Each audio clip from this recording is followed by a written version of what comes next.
Mercredi, des idées en goguette. Marché ouvert, des idées en vrac. Émission sur Alliance 92, tous les mercredis à 6h45. Rediffusion le même jour à 17h30. Soulagement, mais l'inquiétude se pose toujours avec la gratuité de l'enseignement et pourquoi pas nous. C'est le sujet ici des idées en goguette. Dans une déclaration faite hier par la ministre de l'Éducation nationale qui annonçait le maintien donc de la gratuité des frais d'inscription dans les écoles publiques pour l'année scolaire 2024-2025, eh bien, les parents d'élèves sont donc exemptés de droits et de frais de scolarité, sauf pour participer à la rémunération des enseignants non fonctionnaires, non subventionnés, c'est-à-dire les maîtres FRAM. Et certains établissements devront en effet recourir à ces maîtres FRAM, mais pas tous, par contre. Donc, voilà une initiative qui apportera, à coup sûr, du baume au cœur des parents dans le contexte actuel. Puisque la fête de la nativité et la rentrée scolaire constituent quand même un moment les plus appréhendés par les parents d'élèves, et donc de nombreux ménages. Et pour cause, c'est le moment de trouver les moyens d'acheter, de trouver les fournitures scolaires adéquates. On parle livres, stylos, cahiers, cartables, pour que les progénitures puissent étudier correctement après.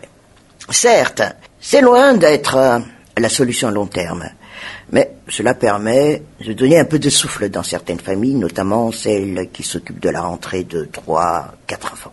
Jean Patricius, en matière d'enseignement, il a sûrement beaucoup à dire sur le système éducatif malgache. Et encore beaucoup plus à faire, à l'instar de la gestion du calendrier scolaire à travers les régions dont chacun a sa spécificité. Pour autant, il s'agit d'une initiative louable qui mérite de perdurer si l'État dispose des moyens à le faire. En passant, tiens, Jean Patricius, à en croire les ressources nécessaires que le pays dispose, l'État peut très bien le faire. Il suffit peut-être, pas facilement, de mobiliser les ressources internes.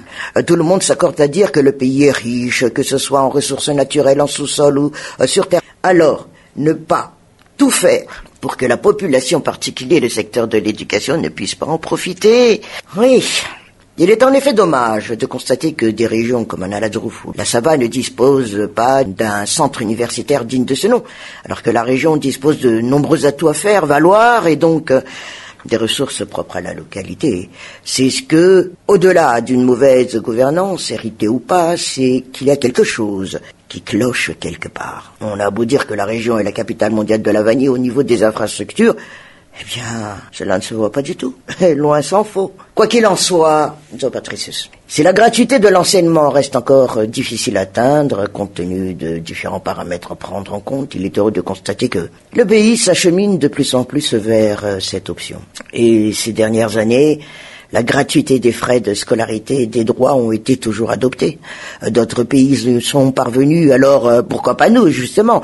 À l'heure actuelle, il est difficile de prétendre à la gratuité de l'enseignement à tous les niveaux, du primaire à l'université, à l'instar des pays de l'Europe du Nord. Mais pour le primaire et le secondaire, c'est faisable. Cela permettra de réduire les dépenses de la rentrée, mais aussi d'alléger les portefeuilles des parents qui pourraient penser à d'autres soucis dans les ménages. C'est une bonne chose. Mercredi, des idées en goguette. Marché ouvert, des idées en vrac. Émission sur Alliance 92, tous les mercredis à 6h45. Rediffusion le même jour à 17h30.